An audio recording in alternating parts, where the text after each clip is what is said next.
points.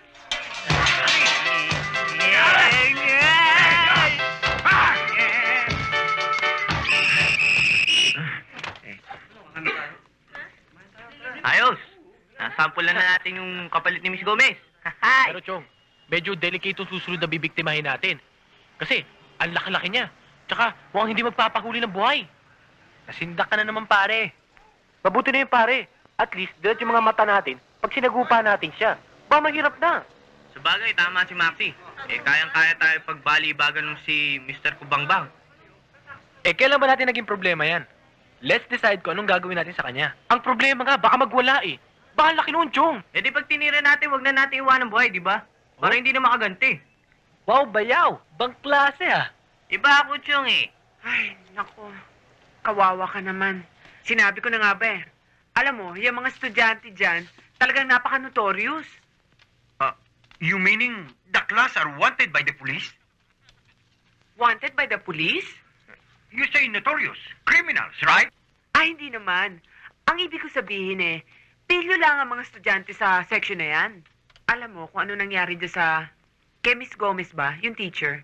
Naku, na ospital. Dahil nagkaroon ng nervous breakdown. At bago naman siya, itong si Miss Santos, napilitang mag-resign. Sa inis.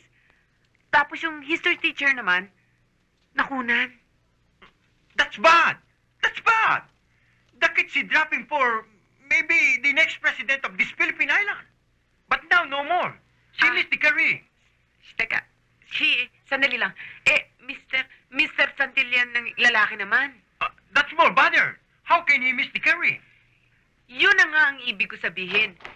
Sa laki ng problema niya, kalalaki niyang tao, bigla ba naman dinugo?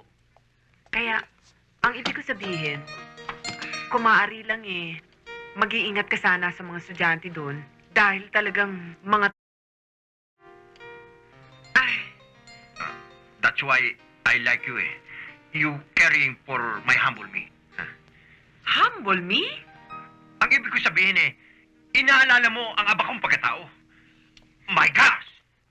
Very hard speaking Tagalog. Grace, sorry for my crooked Tagalog, ha? Mr. Kubangbang, you like? Thank you for a special opera. Sarap yan. Oh, dahan-dahan lang. Sarap ano? O ikaw, gusto mo, Grace? Hindi. Fritzy naman. Wag na ako. Meron pa ako dyan. Hindi, busog na ako. Mauna na ako kasi kailangan pa ako ng klase ko eh. Excuse me. Sarap ano, Mr. Kubangbang? Very good. Yes, I like it. 650. Oh.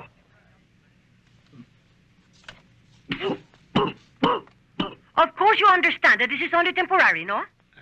Yes. Ayoko sana mag-aral sa ganitong klaseng eskwela itong aking anak. Pero since we in the States have a different school opening, no choice ako. No? Yes. Kung meron nga lamang bang ibang eskwelahang available na mas prestigious, di sana.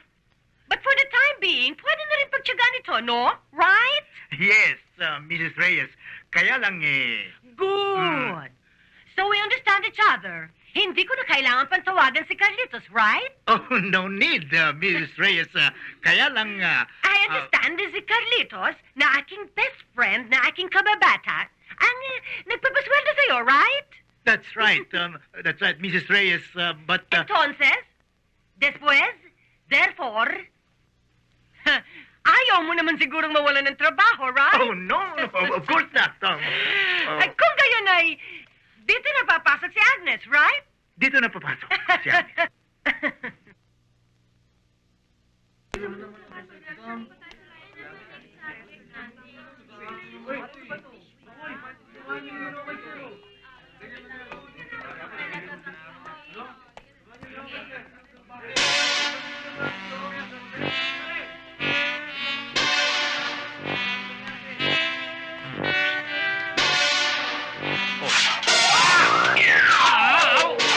Jaworski, 3 points.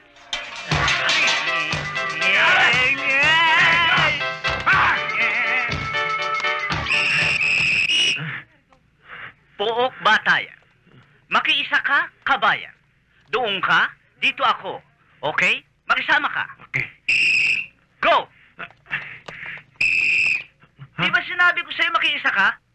tayo. Hey, you guys! Move away! Move away! Move!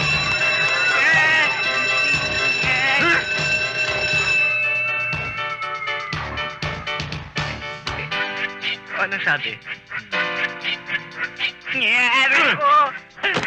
Aray ko! Now! I'm destroying you!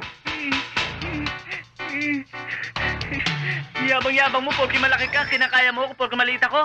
Hoy! Call your company! Ganun, ha? Yari ka ngayon. Yeah!